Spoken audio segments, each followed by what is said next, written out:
আসসালামু আলাইকুম। যে যেখান থেকে দেখছেন, হোক টিভির মাধ্যমে অথবা ইন্টারনেটের মাধ্যমে, সবাইকে স্বাগত জানাচ্ছি। আমি পিয়া মায়েনিন। আপনারা দেখছেন লিগ্যাল হেল্প উইথ পিয়া অনুষ্ঠান। সবাইকে যোগ দেওয়ার জন্য ধন্যবাদ। We will go straight into the programme. আমার সঙ্গে আছেন একজন অতিথি আজকে। হিজ ব্যারিস্টার আবি মোর্শেদ। উনি কুমিল্লা ক্যাডেট কলেজ থেকে রাজশাহী ইউনিভার্সিটি থেকে এলএলবি কমপ্লিট করেছেন। He is a qualified lawyer and he's qualified under the Bangladesh Bar Council, and he has LLB from Wolverhampton, and then he also did bar at law at Lincoln's Inn, and he also passed his legal practice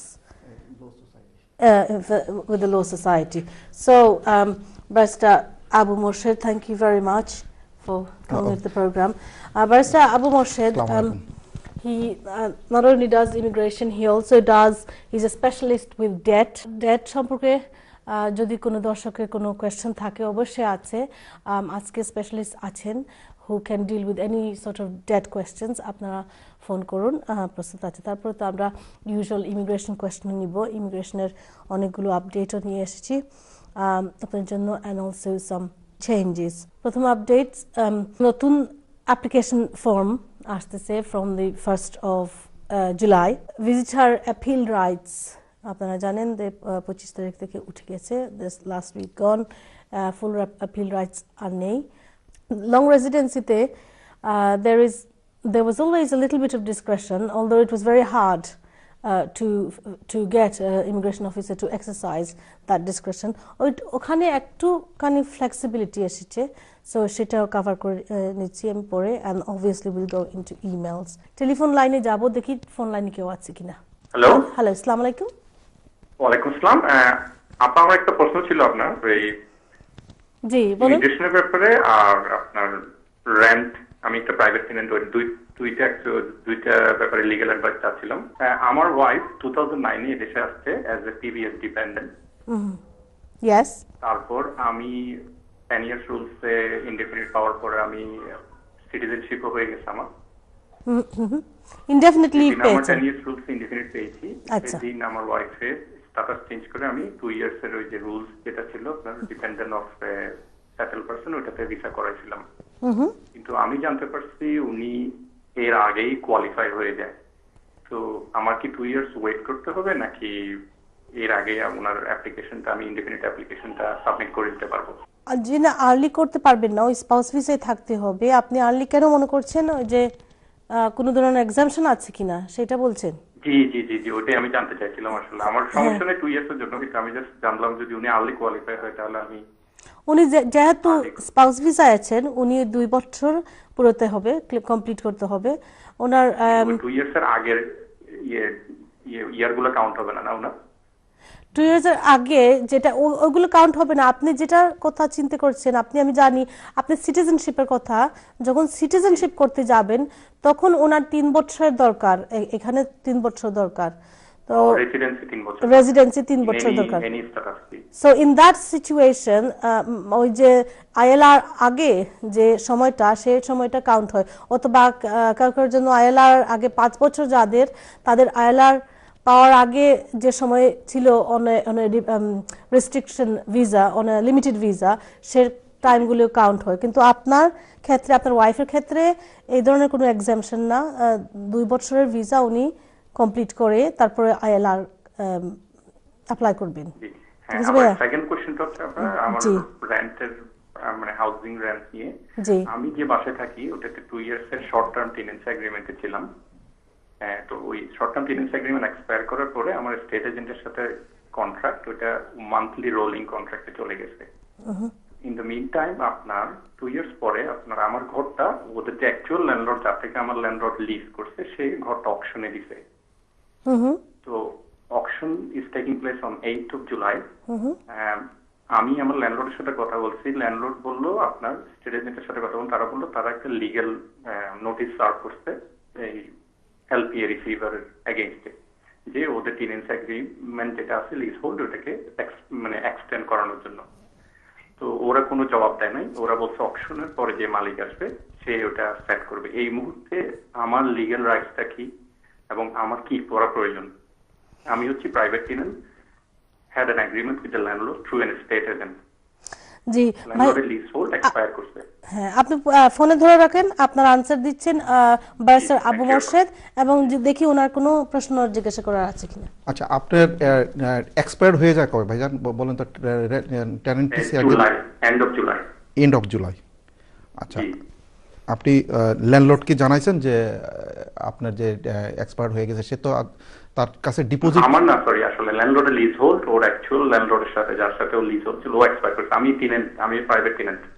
আচ্ছা, এখন আপনি করতে পারেন কি যে ল্যান্ডলর্ডের কাছে যে ডিপোজিটটা আছে, ডিপোজিট দেওয়া আছে আপনাকে ওনার কাছে?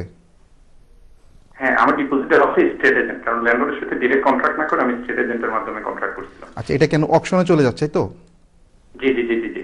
অকশনে চলে গেলে আপনার লিগ্যাল অ্যাডভাইস, আপনি হাউজিং কাউন্সিল যারা হাউজিং, আপনি যেহেতু এই দেশে ফুল ইনডিফিনিট লিভ, আপনি হাউজিং অফিসারের সাথে আপনি এই দেশে কন্ট্রাক্ট করতে পারেন, তাদের সাথে কথা বলে। জি, ওদের সাথে কন্ট্রাক্ট করেছি। হ্যাঁ, ওই প্রাইভেট টেনেন্ট অফিসার, তো ওনারা আমাকে বলছেন ওনারা এই ব্যাপার লিগ্যাল ব্যাপারটা ওরা আসলে বুঝতে পারতেছেন না যে আসলে কি হচ্ছে, কারণ ল্যান্ডলর্ড কাউন্টার নোটিশ সার্ভ করছে ওই এলপিআই রিসিভারের এগেইনস্টে। যার ফলে আমি মানে বিট কনফিউজড, কারণ আমি কি থাকা উচিত হবে নাকি ঘরটা নোটিশ দিয়ে বের হয়ে যাওয়া উচিত হবে, এটা বুঝতেছি। কারণ ল্যান্ডলর্ডের এখন রাইট স্টিল পেন্ডিং। না, আপনার একটু কনফিউজড আমি। আপনি ভাইজান, আপনার দুইটা অপশন আছে। নাম্বার অপশন, আপনি মুভ করতে পারেন অন্য একটা বাড়ি দেখে, অন্য জায়গায় আপনি রেন্ট নিয়ে অ্যাজ ইউজুয়াল আপনি যেভাবে এতদিন ছিলেন এরকম আরেকটা রেন্ট করে চলে যেতে পারেন। Number option 1। নাম্বার 2 অপশন হলো, আপনি যদি কোনো ফাইন না পান, ঘর বাড়ি না পান কোথাও, দেন কি আপনি হাউজিং অফিসারের সাথে, লোকাল যে কমিউনিটি হাউজিং অফিসার আছে তার সাথে কমিউনিকেট করে বলে যে আমার তো এই অবস্থা, আমার ঘর পাচ্ছি না, এখন আমাকে টাকা, তারা আপনাকে হেল্প করবে। ঠিক আছে? আর এই মুহূর্তে আমার ডিপোজিটের ব্যাপারে ওর ল্যান্ডলর্ডের সাথে কি করা দরকার যদি ইন কেস এই সিচুয়েশনটা অ্যারাইজ করে যে ওকে? না, ডিপোজিট তো আপনি তো ল্যান্ডলর্ড না, ডিপোজিট তো আপনাকে স্টেট এজেন্টকে দিয়েছেন, তাই না? জি জি জি জি। তো ওকে কি কারণ আমার নোটিস সার্ভ করতে হবে নাকি সে নিজে নিজে আমাকে? না, the state agent has to back to hold the deposit to you, because তাদের রেসপন্সিবিলিটি আছে যখন আপনি চলে যাবেন তা আপনার ডিপোজিটটা আপনাকে ফুল পেড করা দিয়ে দিবে না? জি জি, উচিত। যদি না দেয় then you will take legal action in against the state agent. ঠিক আছে? তাহলে আমার এই মুহূর্তে মুভ করলেও আমার কোনো সমস্যা না, যদি আমি চাই থাকতে পারি, আমাকে যদি ওরা বলে চলে যেতে তাহলে আমার ডিপোজিট ওরা ফেরত দিয়ে দিবে। হ্যাঁ হ্যাঁ, ঠিক আছে। জি, thank you very much. Thank you ভাইয়া, থ্যাংক ইউ, অসংখ্য ধন্যবাদ আপনার কলের জন্য। আশা করি আপনার উত্তর পেয়েছেন। আমরা যাচ্ছি পরবর্তী কলার কাছে। হ্যালো, জি স্টুডিওতে কথা বলছেন, আমি পিয়া মাইনিন। বলেন আপনার প্রশ্নটা বলেন। আপনি পিয়া মাইনিন? জি, আমি পিয়া মাইনিন। আপনার টিভির ভলিউম আপনি মিউট করে লক, টিভি অফ করে লক, নাই আমারে শুনতে পারতা নাই। ওকে, ঠিক আছে, thank you. One second, please. Thank you. ঠিক আছে। Okay. Basically, I'm a student visa is 2010 edition. আমি দেশে এসেছি স্টুডেন্ট ভিসা 2010। জি, বুঝছি। তারপরে এখন এপ্রিলের 3 তারিখ আমার বিয়ে হয়েছে। ওকে। এখন আমার হাজবেন্ডের তাই আমার লাগে অ্যাপ্লাই করতাম। আচ্ছা। এখন তার মিনিট 3-6 মাসের খাম দেখানি লাগে হয়তো বা এখন তার 3 মাসের খাম দেখানি হয়েছে। ইন দ্য মিন টাইম আমার স্টুডেন্ট ভিসার মেয়াদ শেষ হয়ে যাব অগস্ট। তো এখন আমি কিটা করতাম পারি? 3 মাসের খাম দেখাই অ্যাপ্লাই করে লইছেন নি? জি না, করতে চাইরা বা অবভিয়াসলি 6 মাসের খাম দেখানি লাগবে। জি, 6 মাসের দেখানি লাগবে। 3 মাসের এখানে তাই 6 মাসের খাম দেখাইতে পারতা না? এখানে পারতারাই তাই দেখাইতে 6 মাসের নতুন খাম ধরছেন নি? জি না, এখন 6 মাসের খাম দেখাইতে পারতা না, বিকজ 3 মাসের খাম দেখানি হয়ে যায় অলরেডি। ওকে, তাই নতুন খাম ধরছেন নি? জি, 3 মাসের খাম দেখাইরা। ঠিক আছে, তাইলে 3 মাসের দেখাইয়া তো ওই তো নাই। এখন যে আইন সময় শেষ হয়ে যাব। ঠিক আছে বোন, আমি কইরাম 3 মাসের আগে তাইন কিতা খামো আসলানি? যে আসলা খামো বা আরেকখানো খামো আসলা। ওকে, ওই বাট এমপ্লয়মেন্ট আছিল, সেলফ এমপ্লয়মেন্ট আসলা না নাইনি? তাই আসলে 3 মাসের নাই 6 মাসের নাই তাই 12 মাসের দেখাইতে হইব আপনি অ্যাপ্লাই করার আগে আমার অনুরোধ আপনি যে কোনো লয়ারের কাছে গিয়া আপনি বুঝুক কারণ 3 মাসের প্রমাণ দিয়ে অ্যাপ্লাই করলে আপনার এটা ফেল হইব আপনার এটা রিফিউজ হইব সো ই রিফিউজ ও আছে আপনি ই টিভি প্রোগ্রামও আপনি দেখলাম এটা সময় লাগবে আপনারে বুঝাইতে আপনি 1-to-1 গিয়া যে কোনো লয়ারের কাছে এটা বুঝুক আপনি আমরা লগে যোগাযোগ করতে চাইলে এখানে লগে যোগাযোগ করতে চাইলে কন্ট্রোল রুমে ফোন করে তার আমরা ফোন নাম্বার দিবা সমস্যা হইছে গা তাই 12 মাসও দেখাইতে হইবা যে 6 মাস খান দেখাই লইতো না 6 মাসের হইতো না কারণ তাই যেহেতু যে এমপ্লয়ারের লগে আসুন তাই তো নতুন কাজ ধরছুন তাই তো 3 মাস ধরে কাজ করা তাইলে ই কাজে হইতো না তাই 6 মাস ধরে যদি এমপ্লয়ারের কাছে থাকুন তখন 6 মাসের এভিডেন্স তারা নিব আর না হইলে তাই 12 মাসের দেখাইতে হইবা এখন 12 মাসের আগে যে প্রিভিয়াসলি যে এমপ্লয়ার আছিল তার কামও দেখাইতে হইবা সো 12 মাসের দেখাইতে হইবা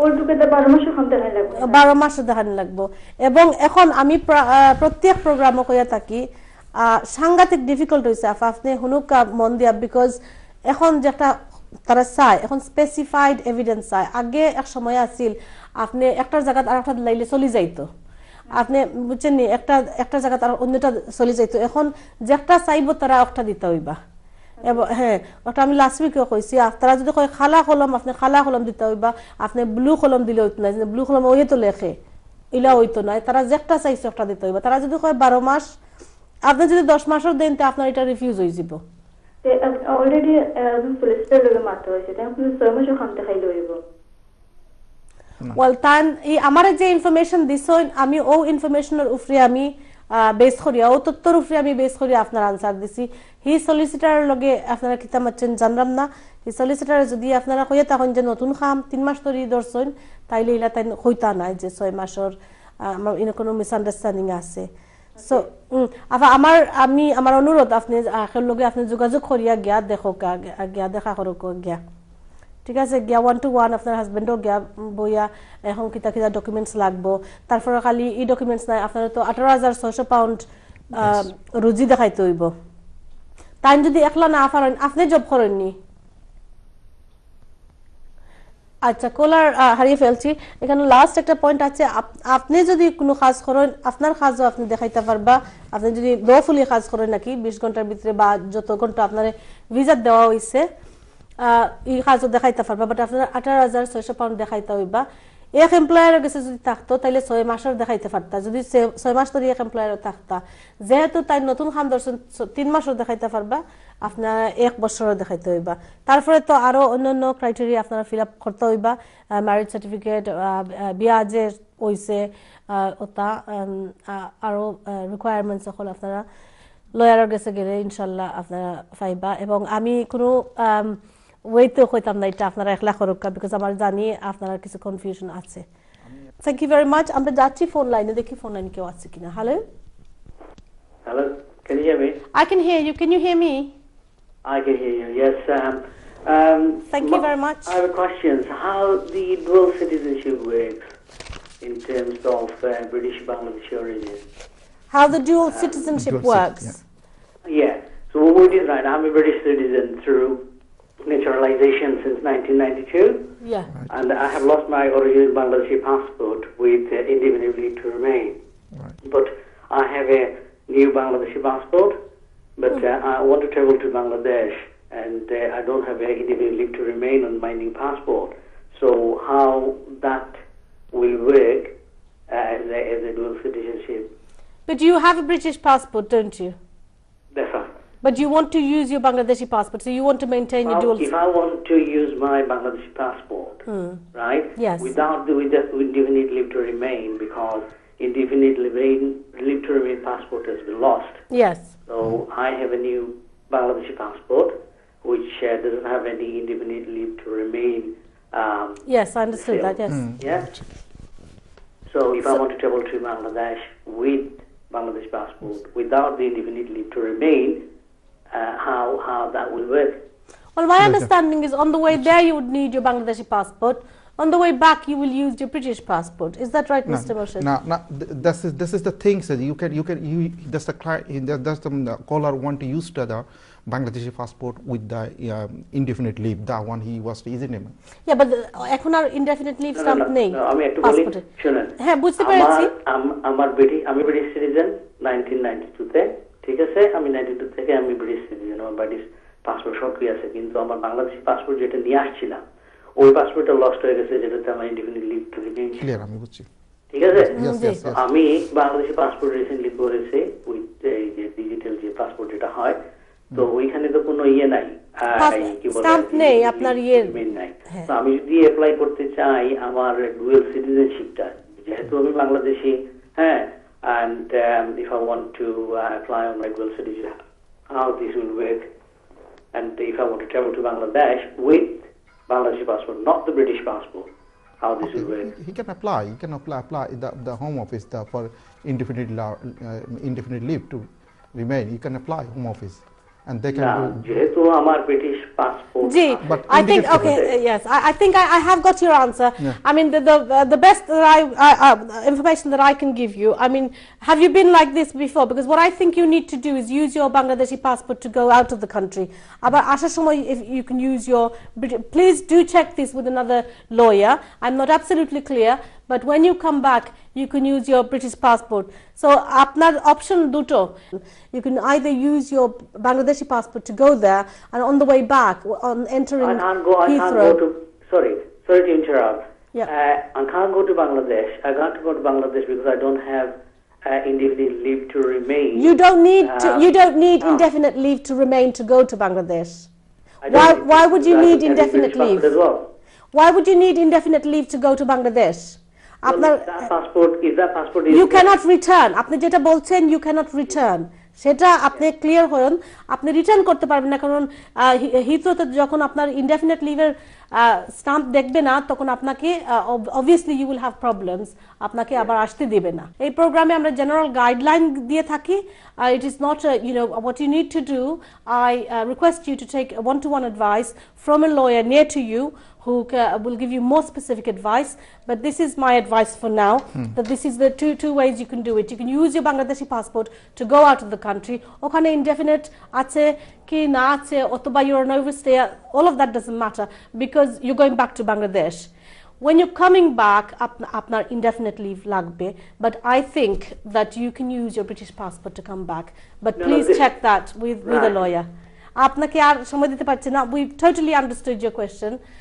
We hope that was somewhat helpful to you, but you need to see a lawyer near to you to get more specific advice. Thank you very much. We were talking about the flexibility policy before, and I was mentioning that PBBS যে কোনো অ্যাপ্লিকেশনে এবং অন্যান্য অ্যাপ্লিকেশনে flexibility instructions তাদের কাছে paragraph 245AA, if the applicant has submitted a sequence of documents and some of the documents in the sequence have been omitted, if a document is in the wrong format, if a document that is a copy is not an original copy, তারপরে if the UK border agency will not request documents where a specified document has been submitted, or where the UK border agency does not anticipate that addressing the omission or error will lead to a grant because the appeal will be refused for other reasons. So এটা কি বোঝাচ্ছে, ওই ডকুমেন্টসগুলো missing থাকলে বা রং format থাকলে তারা অবশ্যই আপনাদের যোগাযোগ করবে, কিন্তু তারা যদি মনে করে অন্য কোনো কারণে আপনার এমনিতে তো রিফিউজ হয়ে যাবে, তখন আর তাদের এই পাবলিক ডিউটি আর থাকে না। সো কেয়ারফুল থাকবেন, যে কোনো অ্যাপ্লিকেশন করা এখন খুব কঠিন হয়েছে কারণ এই স্পেসিফিক ডকুমেন্টসের জন্য। তো আমাদের অ্যাডভাইস অলওয়েজ আপনারা এই নতুন এনভায়রনমেন্টে লিগ্যাল অ্যাডভাইস নিয়ে অ্যাপ্লিকেশন করবেন। আমরা যাচ্ছি ছোট একটা বিজ্ঞাপন বিরতিতে। প্রিয় দর্শক, কিছুক্ষণের জন্য থাকবেন আমাদের সঙ্গে, এসে we will carry on with your কলস।